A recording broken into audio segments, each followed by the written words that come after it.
You got me all wrong. I've taken care of many boys like you over the years.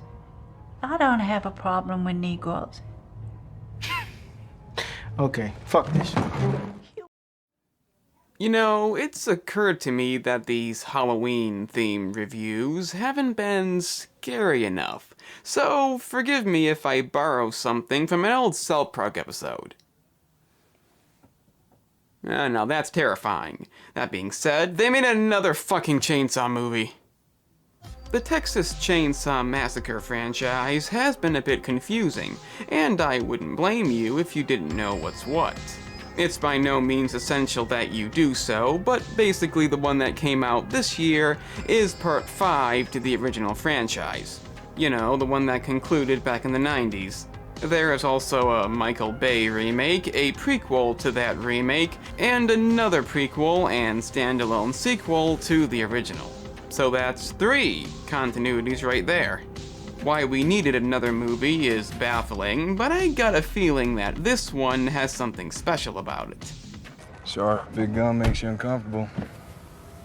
I've seen bigger. I mean, anyone who blasts diesel into the atmosphere like that truly gives zero fucks about, like, anything.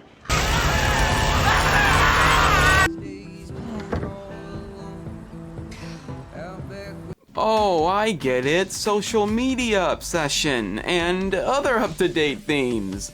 New stuff that you wouldn't have seen in the other movies. I mean, this stuff did exist back in 2017, but back then it wasn't as common to villainize somebody for doing something you don't like. But in this modern age of maturity, along with a lot of other fresh ideas, I'm confident that this Chainsaw movie won't end up like the other remakes and sequels that nobody asked for. Let's find out as we analyze the 2022 Netflix version of the Texas Chainsaw Massacre. Well, I like it so far, as we get a recap of the events from the first movie, which is shaping out to be the best part of a lot of these movies. The shocking murders were committed with a variety of tools, including hammers, meat hooks, and most disturbingly, a chainsaw. I don't know, he only got one of them with the chainsaw, but the meat hook, that was the disturbing part. This scene exists to show us that this is in fact the same continuity, and in case you didn't know, Marilyn Burns, the original actress who played Sally, has since passed away, so don't waste time searching it. She's become a Texas Ranger and spent a number of decades trying to find Leatherface. He was wearing a mask. Not easy to locate someone if you don't know what they look like. Yeah, but it's a mask made of skin. It's not exactly discreet. We then meet our potentially all-to-be-soon-dead main cast. Sisters Melody and Lila, Dante, and Dante's girlfriend, Ruth. I guess by the end of that list, the whole death thing quits being potential, but you get the idea. Look at this guy. Who has such a small dick they need to walk around in public with a fucking gun? Like, I mean, is he compensating for something? Okay, normally I'd say her potential death rate just went up, but that depends on what audience they're trying to appeal to. I mean, maybe arrogantly insulting somebody is okay if they're doing something you don't like. Well, anyhow, they're headed to the abandoned town of Harlow. They're gonna auction off the old buildings and build a new, up-to-date area. You can take your guess on what up-to-date means, but Lila isn't as enthused. 7 hours by car? I guess I can say goodbye to my friends forever. Yeah, especially with today's gas prices. But guess what? It turns out Richter, the evil gun-toting, big-car-driving dickhead, is also their contractor. So you guys are what, like a cult? We're idealistic individuals who want to build a better world. Yeah, that's a cult. I can't say I hate this movie just yet. He doesn't mind this though, so long as he gets paid, but there's another little problem. Are you serious?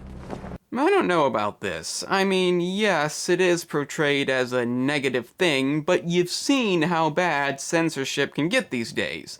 I mean, next thing you know, they'll be editing this out and putting a new, non-offensive flag in its place, and keeping the rest of the scene as is. Then what? We have a bus full of potential investors on the way here. If they see this flag, they're not gonna buy. It's an abandoned ghost town in the middle of Texas. That thing's clearly been up there for decades. I highly doubt having to take it down themselves is gonna be a deal breaker. It's actually more of a plot device to get them inside the house and show us that it's currently occupied. Let's just wait for the contract. What are you doing in our house? She's currently under the impression that they're just her new neighbors, and upon being told she'll have to leave, well, let's just say some stuff is said that doesn't go over big, but she does explain why she can't leave. Baby, I'm fine. I'm all right. He's the last of my boys. But he needs special care. He doesn't do well outside, you understand that? He has this thing about chainsaws and putting people up on meat hooks, and he does like to wear people's skin as a mask. It eats up a lot of free time. This causes her to have a heart attack, and she's taken to the hospital, along with the mysterious man upstairs. Alright, obviously they don't know who he is just yet, but he does clearly have some kind of issue, and they are the reason why she might die, so maybe don't get into an enclosed space with him? If that wasn't bad enough, the bus has arrived, so only one thing to do. I'm going with her. No, Melody, no. I'll go with her. I'll go. Everyone is expecting to see the two of you. You know, I could complain about the real dumb decision-making as if it wasn't to be expected, but it is nice that they're not all complete assholes. I mean, there's no benefit to going, but since they inadvertently caused it, it is the right thing to do. It's not the smart thing to do, but hey, at least they got the flag down. However, Lila is even less enthused now, saying she'd rather move back with her dad than live there. I don't want to live here. Your whole idea is insane. You don't know what you want. Okay, and you do. I know that you need me and that you can't take care of yourself. What an asshole. Unfortunately, back in the ambulance, Guinea doesn't make it. But I'm sure Leatherface will appreciate the effort.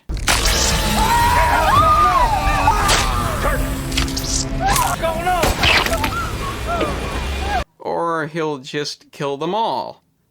That works too. Meanwhile, back in Harlow, Lila somewhat befriends Richter because opposites attract, I guess, and we learn that she was a victim of a school shooting. Well, that explains the gun hatred amongst the group, but you'd think they'd be making a few less jokes if that was the case. Well, then again, she can't be that bad, because after learning of the old lady's death, she wants to leave too. And that works out pretty well, since Lila wants to leave anyway. As for Ruth, things are slightly less ideal.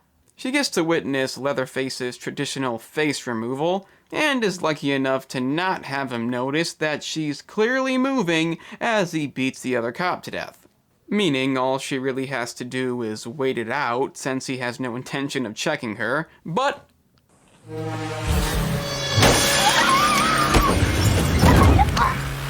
yeah, she is kind of the least important of the main cast, so... yeah. He heads back to Harlow, as there's plenty of kills to be had there, and it turns out the leads are not going to be leaving, as Richter overheard their conversation and tells them that causing an old lady to have a heart attack is not okay, unless you have the deed to the property. 'Cause if you don't, you had no right to be there, and the incident wouldn't have happened. So it's kind of your fault. Thing is, they don't have the deed with them. He supposedly has it, he just left it at the office. Shocking. So they head back to the orphanage to check anyway, and tell Lila to stay behind on the bus and do what she's told. Well, I guess somebody they care about has to die before they stop acting like assholes.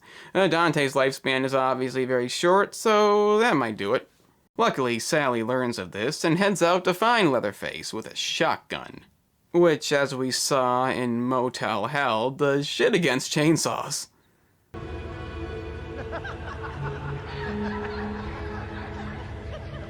And that's a nice touch. I mean, the original actress is dead, so you can't really complain. Back at the orphanage, they make the astonishing discovery that she was wrongfully evicted. positively shocking. But there's no time to question Dante about this, as his short lifespan is, as previously mentioned, short.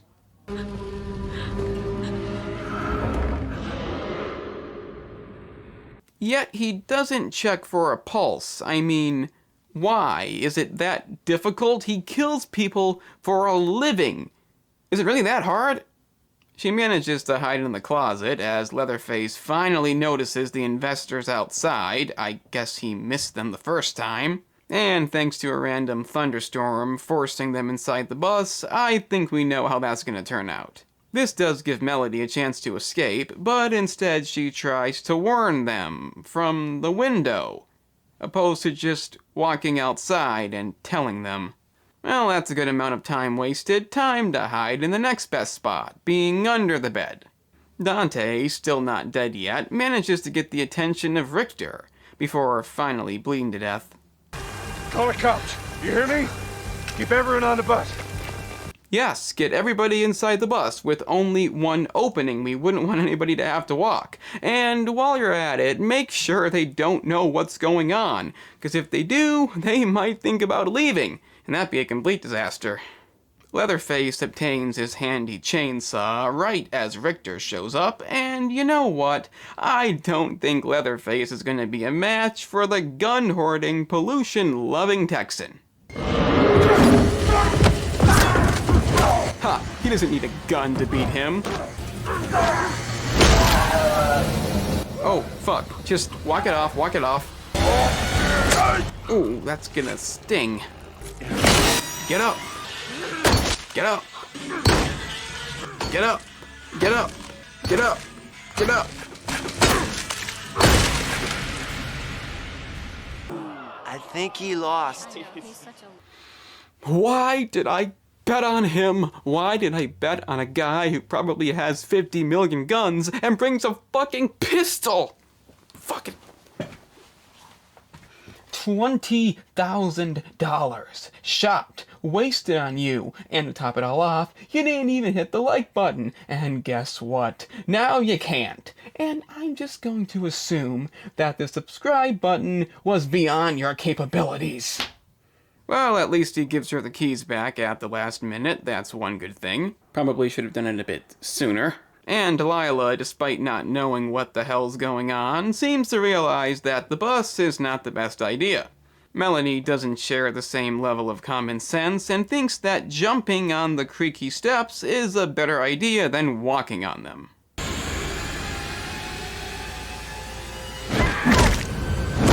Shit, man, I didn't think she'd die yet. She survived that? What is this, Home Alone logic? He could just walk down there and stomp her face in, but he's not the brightest villain, and instead wants to put his trusty chainsaw to good use, leading to one of the movie's better scenes, in my opinion. It's got a lot of claustrophobic tension, it's pretty suspenseful, and the pipe blocking the chainsaw was a nice touch.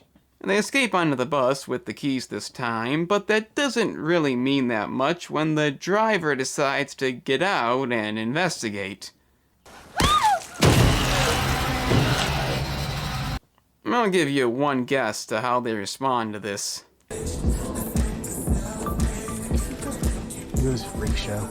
You know, if it wasn't for the severed head, maybe I could see this, but I think this movie's taking its modern jokes a bit too far. Try anything and you're canceled, bro. Somebody forgot which installment they're in. Well, he isn't amused by this, and we get what is truly a Chainsaw Massacre. This is said to be the best scene in the movie, or only good scene in the movie, and I can't argue with that. It's really well done. It could have just been thrown in for the sake of a high body count, and maybe it was, but it is truly a terrifying scene. I do question why nobody even tried the door opposed to the window, but it's still the best scene in the movie. That being said, all the kills in this movie are quite good. They're all unique in their own way, and satisfy from suspense to basic brutality. I guess what I'm trying to say is the massacre element is not one of the movie's flaws. The two manage to escape out the top window right as Sally shows up, so now they're safe. Looks like it's you that he wants. You need to stay till I kill him. No.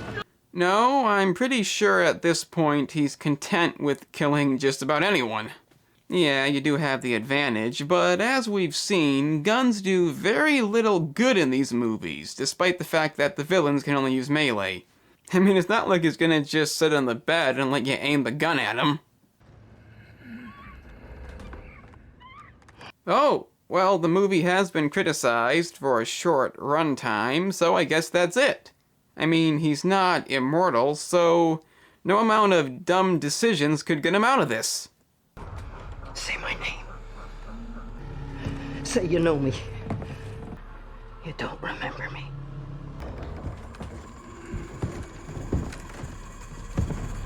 You do realize he doesn't speak, right? Or think correctly. How did you become a ranger? I know you can't go into a horror movie expecting smart decisions, but this may be the dumbest decision. Okay, it probably isn't, but it's up there. She finally does something after he attacks the two girls, and she gives them the keys. The reasoning for this was... Remember me now? I'm the one who got away, and I'm here to make sure you don't. She wouldn't give them the keys, wouldn't shoot him when he was right in front of her, almost got them both killed so he'd remember her. And she still has no way of knowing if he does. That's fucking stupid! He gets the upper hand though, told you shotguns don't work, but chainsaws sure as hell do. For years, I have railed against the use of what I call unitaskers in the kitchen. That is, devices that are basically created for one job and one job only. This causes Melody to be somewhat pinned down, so she tells Lila to run. Instead, she grabs Richter's machine gun because somebody may as well use it, but it turns out she doesn't know how to use it. Luckily, Sally's still not dead because nobody dies fast in this movie, but the shotgun uses video game logic, so it's not enough to kill him. But it is enough to make him leave for a minute. And it's a good thing too, because the shotgun kind of had to be reloaded, setting things up perfectly for the final confrontation.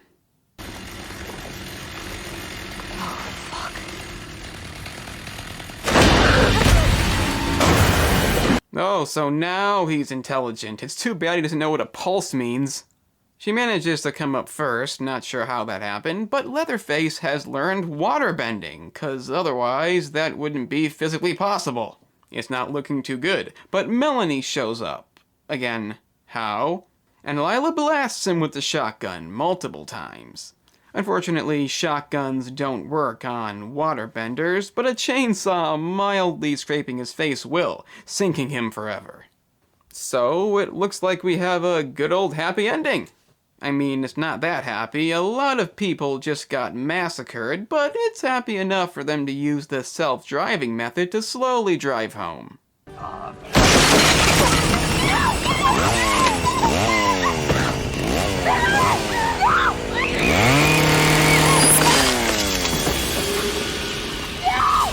Well, who didn't see that coming? I mean, you'd probably have to watch this movie the day it came out to not have this ending spoiled, which I didn't. But given the fact that he was hit with a shotgun multiple times and didn't go down, it's no surprise that a tiny chainsaw scratch didn't kill him. Don't get me wrong, it is still a great scene, not quite as surprising as many people say it is, but I ain't complaining. So, that was the Texas Chainsaw Massacre 2022, and it's not completely unwatchable. I'm not saying it's good by any means, but it may have some positive elements that may have been overlooked. Obviously, being a Netflix movie with an incredibly short runtime is not gonna get people excited, but still, there are some things to like. The best scenes in the movie tend to be when people get killed off, and while that may sound kind of cheap, there are a lot of those scenes. They may be plagued with incredibly dumb decision-making, but it's still a slasher movie, and if you're here for the massacre element, you're not gonna be disappointed. That being said, I'm not trying to recommend this unless that's the only reason you're here. The rest does kind of suck. I did just say you can't expect no bad decision making, but in this case, they're practically needed to get from scene to scene.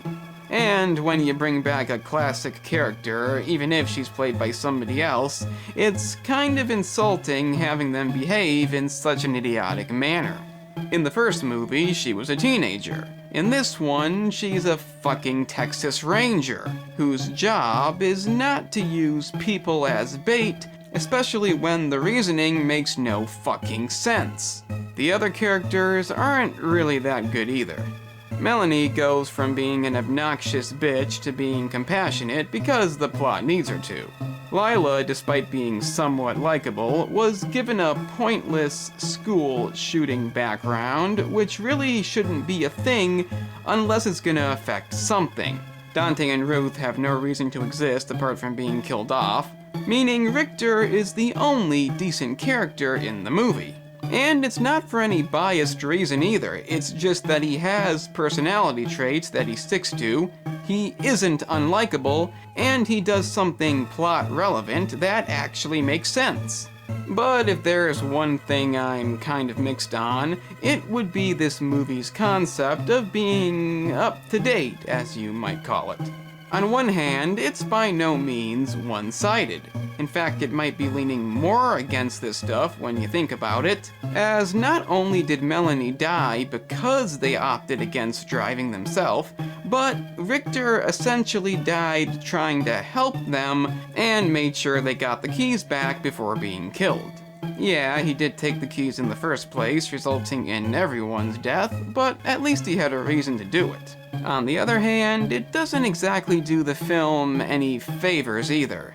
By that I mean, I don't believe an old, ripped-up flag is a reason to panic, nor do I believe that people are stupid enough to think that cancel culture is going to concern someone who just chopped off somebody else's head. I guess they wanted to keep the movie up to date or something, 'cause that's kinda what we do now. But yeah, it just wasn't needed. Kind of like the movie itself, it just wasn't needed. If you're still a fan of the franchise and wanted more of these, then this will do just fine. It has some great kills, and the chainsaw is definitely not underused.